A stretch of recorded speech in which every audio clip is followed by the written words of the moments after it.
Hello there, it's Tom here, and this is chapter 43 of Gunnerkrigg Court, Quicksilver. Now, this chapter is an interesting one. I had a good time working on it, but I do understand that it wasn't super well received, and I might be able to pick out why that might be throughout this video.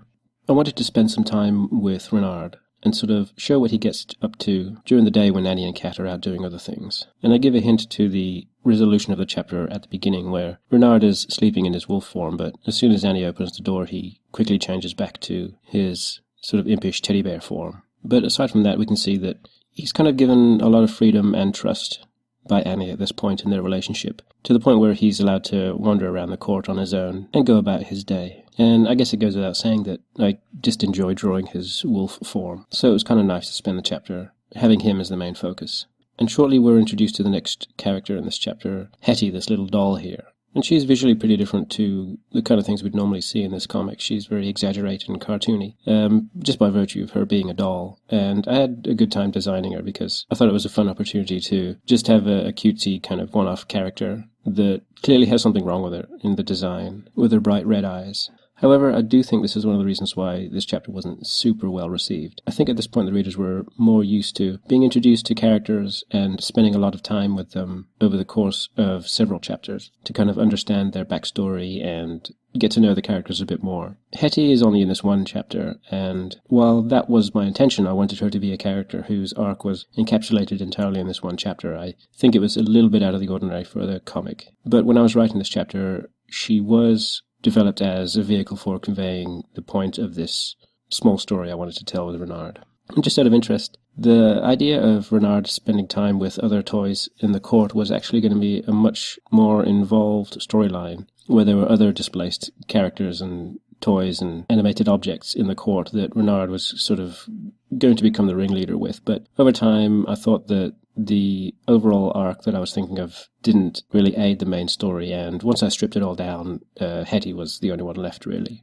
In the end, it wasn't anything I wanted to focus on for more than one single chapter, and that's how this chapter came about.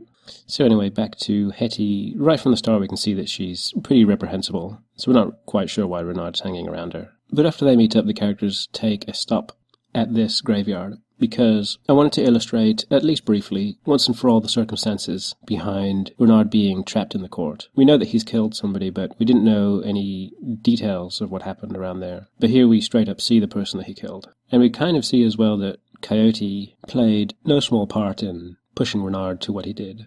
And so this was just a small detail that, again, the readers already knew that Renard had killed somebody, but I just wanted to show a little bit of information about it and sort of put a face on the situation. But pretty quickly, Hetty interrupts, and we see that Renard is kind of struggling over this internal conflict he has over what he did, something that Hetty doesn't really care about. And even though they're two creatures in kind of a similar situation, we see that Hetty's priorities are very different, and she's a lot more spiteful and vindictive. And in fact, that is why she's hanging around Renard, because she's gathering items to torment whoever this person, Adam, is that supposedly trapped her in this body, all the while trying to convince Renard of seeing his situation in the same way. I touch a little bit on the contracts that bind Renard and Hetty to their bodies, and the original owners of the items that they're currently inhabiting. And it's probably something that I'll get back to later in the story as well, just as a piece of lore, I suppose, the way things work in this universe. We see that from Hetty's point of view, even displaying the mark on Renard's forehead is sort of a mark of shame. And indeed we can see that Hetty herself has a mark on her forehead when she sort of loses grasp on her composure a little bit later. And later when we do eventually see this Adam person, it turns out that he's somebody completely unaware of what's going on, and this Hetty creature is taking out her bitterness and vindictiveness against him, and finally coming to the conclusion that she straight up just wants to kill Adam. And then that leads to the next scene, as we're coming to the end of this chapter, which was really the main reason I wanted to write this small arc. Renard starts reminiscing of the time way back early in the story when he was still in control of Sivo's body and entrapped by the court, and when he first met Annie, realizing that Surma had passed on. And because he'd become desperate to escape, he had made the decision to kill Annie and take her body. And up to this point in the story, after all this time, I'd kind of left the question up in the air as to whether Renard was actually intending to kill her or was intentionally meaning to jump into her stuffed toy. And as Annie and Renard grew closer over the years, I wanted it to be assumed that Renard was intentionally going to jump into the toy. But here I wanted to illustrate that he had actually made the conscious decision to kill Annie, and that ever since that time he's been living with the shame of that knowledge. He knew what he was willing to do at the time, and now he's spent this time looking back on that decision he'd made as a pretty low point, something that he'd never consider doing now. It's something I really wanted to drive home because their relationship really has evolved to the point where they are genuinely friends. And Renard realizes what a disgusting decision it was that he had made back at the time, to the point where even Annie just looking at him makes him feel guilty, which is why he does turn into this small teddy bear caricature. At this point in the story, I didn't want there to be any question as to whether or not Renard was on Annie's side, so I wanted to show that he truly was repentant about what he'd done, or what he was about to do. And so I think this leads to the other reason why I don't think the chapter was very well received.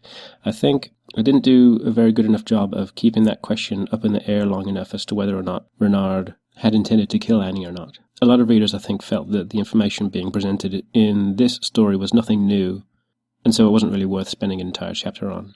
And to be honest, I probably could have weaved the moral of this particular chapter into a subplot of some other section of the story, but I did enjoy working on this chapter, and I'm happy that it is part of the main story, because while it's perhaps not the most memorable chapter, it was something that I wanted to focus on. And at the very least, I got to draw this evil prawn thing here, and give Renard a chance to let loose a little bit. When he realizes that Hetty's actually going to do some serious harm or kill this Adam person, he decides to shut her down for good. I had a nice time also designing the thing, and even making the symbol on Hetty's forehead kind of mimic the design that this creature has, with his 3 eyes and a pointy head and all his legs and everything. So when Renard takes care of the creature and brings an end to Hetty's crummy little plans, I just had a moment at the end, again to show that Renard has a life of his own going on in the court, where he stops by Eglamour's house and show that on some level they are still friends despite having been at odds with each other earlier in the story. It was just a way of showing that things are happening in the court and characters are developing on their own, even though they might not be the focus of what's going on with Annie and Cat. And that's the end of the chapter. And this bonus page is just a little look at what the Hetty doll would have looked like before she was taken over by this prawn thing.